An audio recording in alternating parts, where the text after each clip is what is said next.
네, 이제 하나님 말씀 보겠습니다. 하나님 말씀은 사무엘상 23장 19절에서 23절까지 말씀인데요. 19절 한 절 말씀만 제가 봉독합니다. 그때 10사람들이 기브아에 이르러 사울에게 나와 이르되 다윗이 우리와 함께 광야 남쪽 하길라산 숲을 요새에 숨지 아니하였나이까.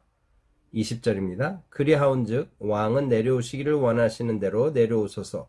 그를 왕의 손에 넘길 것이 우리의 의문이이다 하니. 아멘.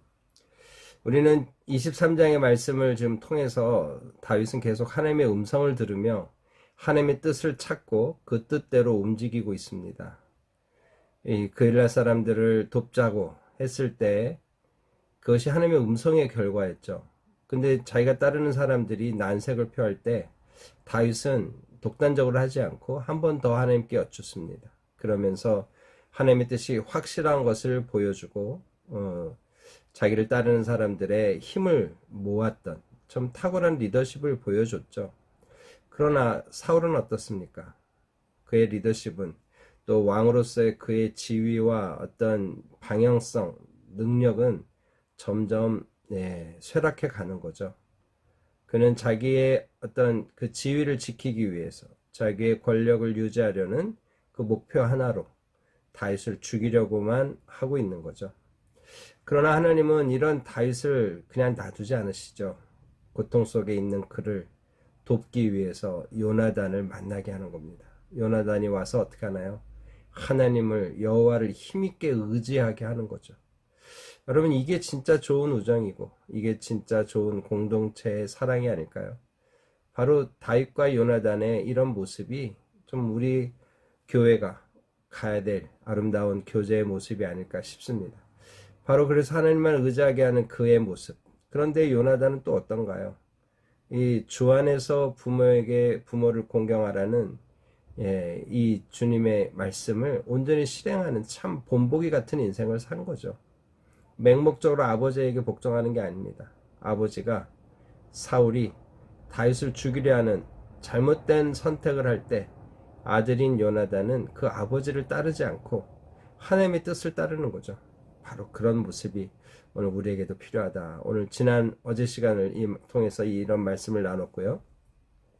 오늘 19절부터 23절 이 4절의 말씀이지만 이 말씀 속에서 악인들이 어떤 것으로 움직이는지 오늘 그런 이야기를 좀 살펴보며 함께 은혜를 나누려고 합니다.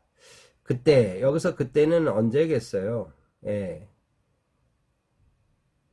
그 10광야에 이 다윗이 숨어 있다는 사실을 알게 된 이 10광야 주변의 사람들이 사울에게 이야기하게 되는 거죠. 사울이 여기 와 있습니다. 다윗이 여기 와 있습니다 하고 사울에게 말하는 거죠. 바로 그런 상황이에요. 그때 10사람들이 기브아에 이르러 사울에게 나와 이르되 다윗이 우리와 함께 광야 남쪽 하길라산 숲을 요새에 숨지 아니하였나이까. 지금 다윗의 위치를 얘기해 주는 거예요. 지금 앞에서 그일라 사람들에게 이 사울이 뭐라고 얘기하나요? 자기를 도울 사람이 없다고, 자기와 함께하는 사람이 없다고 하면서 그 베냐민 지파 자기 사람들에게 했던 그런 투의 이야기를 하지 않았을까요? 이제 그런 상황이다 보니 여기 있는 이 이스라엘 백성들 역시 사울의 편에 서는 거죠. 그래서 그에게 다윗의 일거수일투족을 관찰해서 보고하고 있는 겁니다. 다윗이 지금 광야 남쪽 하길라산 숲을 요새, 이 숲풀이라는 말이 그냥 숲이 있는 의미라기보다는 한 지역명처럼 불려졌다 이렇게 우리가 이해하자 그랬죠. 그러니까 바로 그 요새에 숨어 있다고 지금 보고가 된 겁니다. 그러면서 그리하온즉 왕은 내려오시기를 원하시는 대로 내려오소서. 그러니까 언제든지 내려오세요. 우리가 계속 망보고 있습니다. 우리가 다윗의 거동을 살피고 있습니다. 지금 그런 말을 하는 거죠. 그러면서 그를 왕의 손에 넘길 것이 우리의 의문이다. 여러분, 이 말씀이 오늘 우리로 하여금 좀 깊이 묵상이 필요한 말씀입니다. 악한 왕에게 충성하는 것. 그래서 그 악한 왕에게 충성한다는 의미에서 의로운 다윗을 죽이도록 방조하고, 방조가 아니라 적극적으로 협조하는 것이 과연 옳으냐? 이게 좀 우리의 고민이 될 수 있는 부분이죠. 악한 권력에 우리는 어디까지 어떤 그 하나님이 정하신 권위에 대해서 우리가 인정할 수 있느냐, 이런 고민을 해봐야 될 대목인 거죠. 오늘 지금 이 기부하에 있는 사람들, 이쪽에 이 진영에 있는 사람들은 지금 사울 임금에게 전적으로 충성을 하고 있는 거예요. 사울 임금에게 충성한다는 명목으로 다윗은 죽어도 괜찮다 하고 있는 거죠. 여러분, 바로 이 부분이 오늘 우리로 하여금 생각하게 하는 부분입니다. 목사님, 이들은 지금 사울이 다윗 때문에 자신을 죽일 수도 있다는 위협 속에서 오늘 이런 선택을 할 수밖에 없지 않습니까? 여러분, 오늘 우리가 이렇게 반론을 제시할 수 있어요. 맞습니다. 하나님께서 그런 걸 모를까요? 모르지 않죠. 그런데 오늘 이렇게까지 적극적으로 할 일인가? 라는 부분이죠. 여러분, 성경에 많은 어떤 적지 않은 예가 몇 가지 나오죠. 네. 여리고성에 두 정탐꾼이 들어갔을 때 랍은 하나님을 의지하고 하나님을 따르는 게 유일한 살 길인 걸 깨닫고 자기 민족의 군인들에게 거짓말을 합니다. 바로 그렇죠. 여러분, 이제 그런 내용들이 성경의 곳곳에 나와요. 이게 충성을 어디까지 해야 되느냐, 국가와 민족에 대한 우리의 충성은 어디까지냐. 여러분, 오늘 우리의 기독교 신앙이 국가의 존립과 국가의 모든 발전에 귀속될 수는 없는 겁니다. 하나님이 우리의 국가보다 크시기 때문이죠. 국가가 하나님의 뜻에 따라 움직여야 되는 것이지, 국가를 위해서 하나님의 어떤 존재가 필요한 건 아니라는 거죠. 여러분, 그런 면에서 오늘 이들이 보여주는 이런 모습들은 어떻게 보면 생존의 어떤 위협 속에서 어쩔 수 없는 선택이었다라고 말할 수도 있지만, 어떻게 보면 그것을 뛰어넘는 것이 신앙이 아니냐라는 부분을 우리가 생각하게 되는 거죠. 여러분, 바로 이런 그들의 모습에 대해서 이제 사울의 반응이 나옵니다.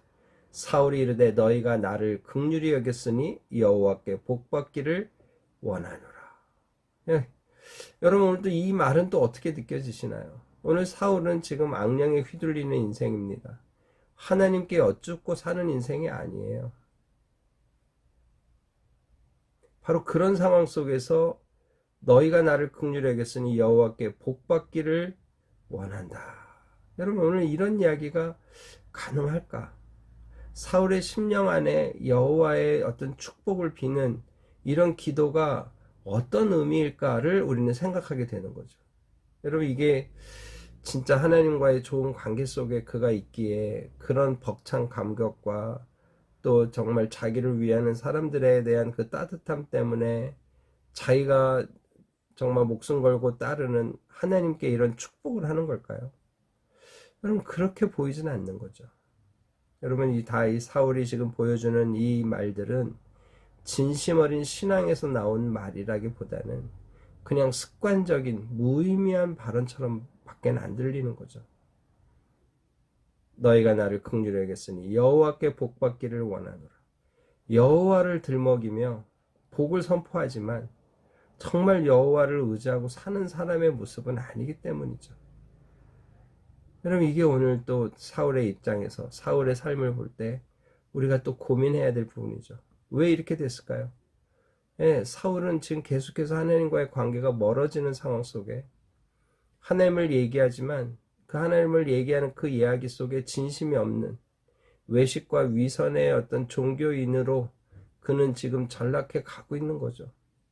만약에 그러지 않다면 지금 다윗을 쫓는 발걸음을 멈춰야 되는 거죠. 다윗을 인정해야 되는 거죠. 자기에게 가장 가까운 아들 요나단이 직언을 하지 않았나요? 자기의 명령으로 죽음을 맞이한 아히멜렉 제사장도 직언을 하지 않았던가요? 여러분, 그런 얘기를 듣다 보면 하나님 앞에서 자기 삶을 돌아봐야 되는데 그런 건 없어요. 그런 건 없는 상태에서 여호와께서 너희에게 복 주기를 원한다. 이게 과연 어느 만큼 신빙성 있는 축복의 기도가 되겠냐는 거죠. 악인 사울을 위해서 악인 기브아 민족들, 기브아의 사람들이 협력하는 악인들의 악인들이 함께하는 모습들을 지금 우리가 보고 있는 것 같습니다.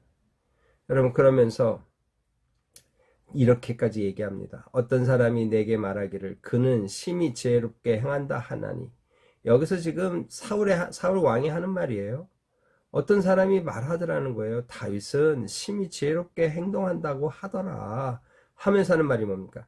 너희는 가서 더 자세히 살펴서 그가 어디에 숨었으며 누가 거기서 그를 보았는지 알아보고 어디 숨었는지, 그리고 누가 거기서 그를 보았는지 그 본 사람까지 정확히 나한테 보고하라는 거예요. 어디 숨었느냐, 어디 숨었는지를 본 사람을 나에게 알려달라는 거예요. 정확한 정보가 필요하다.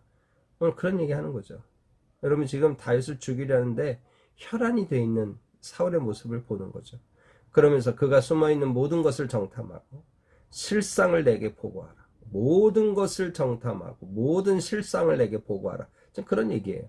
내가 너희와 함께 가리니 그가 이 땅에 있으면 내가 함께 갈 테니 보고하라는 거죠. 그러면서 그가 이 땅에 있으면 유다 몇천 명 중에서라도 그를 찾아내리라 하더라. 몇천 명이 있어도 내가 그를 찾아낼 거다. 그리고 그를 죽일 거다. 이런 얘기 하는 거죠. 여러분, 어떻습니까?